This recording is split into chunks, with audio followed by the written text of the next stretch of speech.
Hi there, happy Sunday.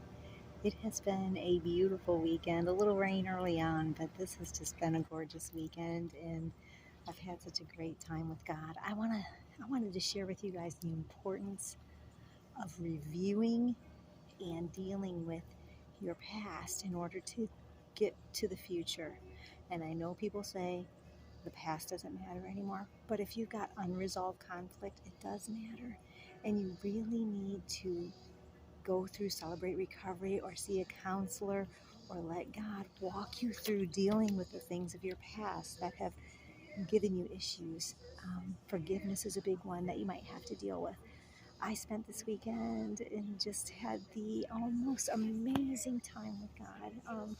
I have this diary that I started when my husband and I first got married. I hadn't written in it for a long time and found it in 2012, and then I found it again in actually 2022. So there's a big gap in there, but I had a bunch of other journals that I wrote in between there. And then I got it out again this year. So I went through the whole thing from the beginning. It was from the beginning of our marriage. And as many of you know, I am the wife of a former alcoholic. We had a lot of rough years. We moved 4 different states throughout our marriage due to his jobs that he was promoted at. He was a functional alcoholic. Um, and I was a stay-home mom for most of it. But when we left Ohio and moved to Pennsylvania, um, it was a God thing because God just knew the problems we were having. It was just, if we would have stayed in Ohio with his same people, places, and things that, we both had in high school, I don't know if we would have made it. But God saw fit to move us. And I listened, even though I didn't want to leave my mom and dad and take their grandchildren away, but I obeyed. Um, and just reading that diary, my gosh, I didn't write a whole lot once we got to Pennsylvania. We were there from 1998 to 2002. Um, but those early years were rough. I was a depressed person. I was very much ruled by my feelings. But reviewing my past this weekend helped me to realize something. And I know you've all probably heard it, especially if you've been in Celebrate Recovery or Al Anon or anything very long. And I'll probably refer to Celebrate Recovery as CR. I'll look it up if you don't know what it is. Um, but I already went through a 12 step and I didn't really fully take, oops, sorry. I didn't really take it too seriously because I had done this before in a program here in Chattanooga called Walking Worthy. It's now called 4-1 Journey. Unfortunately, it's not in other states. It's been developed by someone here, but it's an amazing program. So I felt like I had done it all.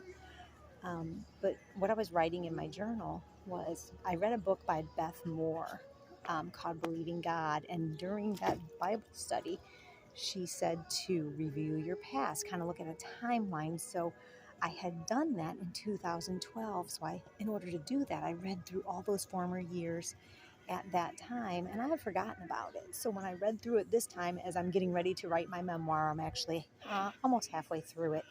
I wanted some information from that early part of my life because I'm 55 years old and I don't remember a lot of those years. And I did not remember even my husband was not himself at that time. Like he would never in a million years say, "I hate you." And in that journal or in that diary, I wrote 2 times where he told me he hated me. I mean, that's the kind of marriage that we had. Like, and I see why. Like, I was crazy. I honestly was so fluctuating by my feelings before I had children that I would write one day, "Oh, things are good between us again and we're getting along." And then 3 days later, I think one point I wrote, "Today I died," and just dramatic, like terrible stuff.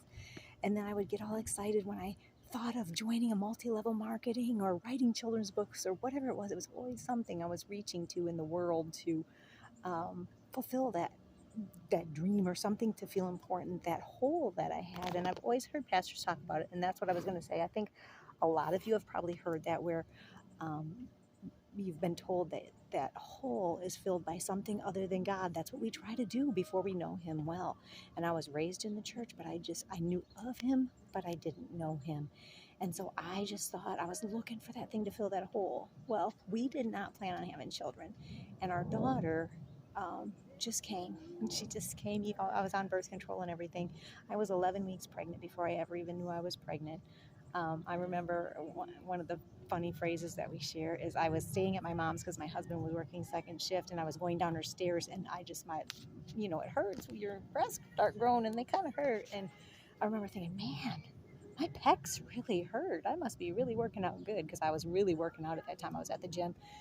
And so that's how naive I was. But anyway, the first mention of God in my journal is when she was born, because I was a partier when she was born. I had just been doing marijuana the night before I went to my doctor's appointment. I had taken a drug the doctor gave me in the emergency room for back pain, because I had sciatic nerve pain during my pregnancy later on, and it must have started early. And he gave it to me, and he had asked if I was pregnant. I worked there, and I said no. And he gave it to me, so I was really worried. One of my coworkers said, "She's going to be gorked." That was her words. Who would tell somebody that? Anyway, so I was worried, and in my journal I wrote, that was the first mention of God. Even though I went to church, I didn't see him as someone to turn to during all my depression. So I could see a pattern. And now I have sort of a timeline, and I can see when I was really young. I remember that. I remember some key things, and that's generally what we do when we look at our younger years. But everything we've ever been to affects how we react to things now. That's what I learned in my 4-1 Journey class. So one of the big things when I was young is my mom dressed me so funny. Like, she dressed me dorky. They were older parents. She always gave me these pixie haircuts, and I just looked like a total dork. Well, one of my friends, new cool friends, said I was ugly, and that stood with me for a long time. So for my younger years, I really had a lot of quirky, weird habits, and I write about this in my memoir, but I did. And so that's how that segment of my life is kind of dealt with. And then when I got to my teen years, when I started really having my pecs grow, I blossomed. And in 8th grade, I was like a 36D, and the guys started noticing. And that's when I met my actual husband now. He actually stole me from the boy I was dating at that time. But so everything about my life then was about my looks. Like, I was no longer ugly. I didn't feel ugly. I did everything to get noticed. My husband would get in fights for me every weekend, because he wasn't my husband yet. He was my boyfriend. But I would get him in fights because it was my insecurity was that, I still had that I'm ugly thing, and I wanted to be noticed by guys. But when I did, I wanted him to defend my honor. So, and forgive me, I'm looking a little rough here because I'm in the pool, but I just wanted to share this. So anyway, that was my young adult years before we got married. And then after we got married, that is characterized by just this depression and this trying to break away from the partying, because I had 2 jobs. I was working 2 jobs. I graduated from college with a teaching degree, but I hated it. I didn't want to teach, so I had 2 other jobs at a pet shop. No, I left the pet shop. I was at the grocery store, and I got a job at the hospital. And my husband just couldn't even deal with me. I understand why. Like, I was so negative. At one point in my diary, I said, "Well, I've given up the hope of being famous." I don't even remember wanting to be famous, but that's kind of a silly thing. But I wrote that.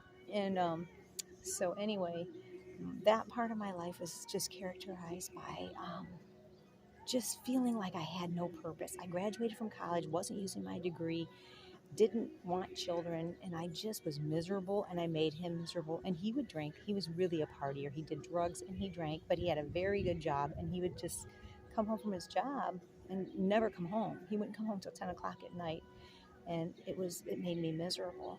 And I wanted to leave him, and I even talked about that in my diary. And then lo and behold, I got pregnant, and my child came along, and everything changed. And so when I wrote in 2012, I was saying I haven't written a lot since my children were born. And actually, I think it was 2006 when I wrote that. I said, my children have been born, and I kind of talked about my children and how things had changed. And then I didn't write again until 2012. And that's when I realized that in the 2012 entry, I said, well, this is my young adult years.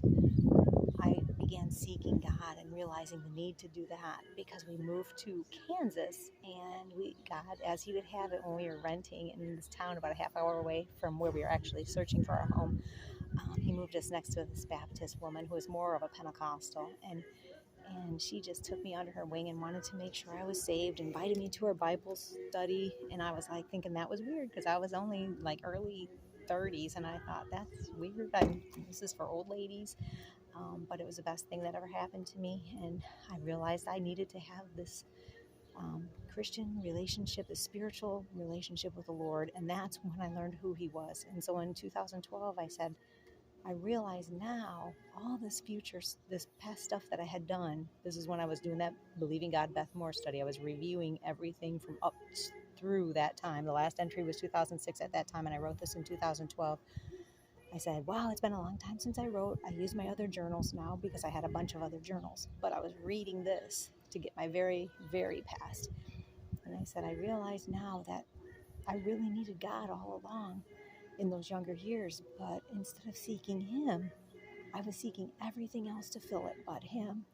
And by seeking him wholeheartedly, and I learned what that was because he gave me this verse, Hebrews 11:6, without faith, it's impossible to please God, because anyone who comes to him must believe that he exists, or he is, and that he's a rewarder of those who diligently seek him. And he used that verse to just pull me in. It was in the Believing God book where I got that verse, and he just turned my life around. And I found out that he wanted to change me, and that's another thing I wrote in there. He wanted to change me, and I realized that what he needed to do was to change me first, and I've said that on here before. Then he changed my marriage, and then he changed my husband, in that order. And it was just so cool to read those first pages because it was the diary of people that quit early. It really was. I would have probably quit early if I had stayed in the same town, or not, if he wouldn't have put in some other kind of means in there. But he was already working on it because I had met a couple people there. One of my best friends had turned to Christ and really was getting a relationship. So who knows what would have happened. But according to what I had been writing in my journal, like, I was suicidal. I really wanted to die. And I just really couldn't see any reason, not to die. Like, I just couldn't stand my marriage. I didn't want a divorce. I was pregnant, and I thought, how can I be a single mom? And then God just opened the door to get us to this new town where we just fell in love all over again. It was the first time I didn't work in my life. He just opened doors because he values marriages. He wants us to keep our vows. He is if you search vows in the Bible, you will see that vows are important to God. And when we keep to our vows, he will help us keep to our vows, and he will move mountains for us. And that's what he did to me. He opened doors with people, with women, with just himself, to make himself so known to me. And during that time, I found him. And because I had him, he took me on a journey that completely changed who I was, and now my husband is also completely changed. So I just wanted to share that with you to say, if you're going to celebrate recovery and you are working on your 12-step, take it seriously. Look at your past, deal with those problems, find out what the core issues are, because everything that we do is a result of the things that we went through in our past, the things that made us who we are today, and those things have to be dealt with. You have to look at them, because many times the things that happen to you as a child are just, they're neural pathways in your brain that make you think like you did when you were that child or that teen or whoever hurt you. You're still reacting as if those are your realities, and you have to acknowledge that. You have to look at that and realize you need to make new neural pathways in your brain. And I think I've said this on here before, and I'll just finish with this. Caroline Leaf is big on this if you want to study her. She's a Christian neurosurgeon, I believe. She talks about the neural pathways in our brain, and we learned this in my Walking Worthy class. So when we have things, there are automatic responses that happen because of the things we've been through, because we always expect people to treat us the way we were once treated. And those are like the streams that come down the mountain. They go down the same path they always do. And for that to change, you have to do something to make them take a new pathway. And a lot of times that means dealing with the things that you went through, so that you can say, hey, yeah, that person did cheat on me. That person did hurt me. But this new person, he's not giving me any indication. I'm making him fit the bill of the last person, and I'm making him miserable. And he really has never done those things. So you have to Practice the pause is what I call it. The only person you can control changing the behavior of is yourself. So you can change your responses. So it's like putting a log in the way of the water traveling down the mountain. Now, instead of traveling the same path it always did, it's going to move because you put something in its way. And that thing you're putting in its way is a new way of thinking. You are going to practice the pause. Instead of letting a response just come and pop out because of the way you were always treated, you are going to say, no, this isn't that same person. This is a new person. And you're not going to react as you would have in the past. But in order to do that, you have to deal with your past. I encourage you to deal with your past. Do a 12-step at Celebrate Recovery. Do a 12-step with Al-Anon if you want to do it somewhere else if you don't have Celebrate Recovery, or go to a counselor. Let them help you work through your past so that you let this new person off the hook. And even if it's your spouse who has always done things a certain way in the past, in a marriage, one person changing changes the whole dynamic of the family. Let God change you. Okay? All right. Thank you for listening, and you have a blessed day.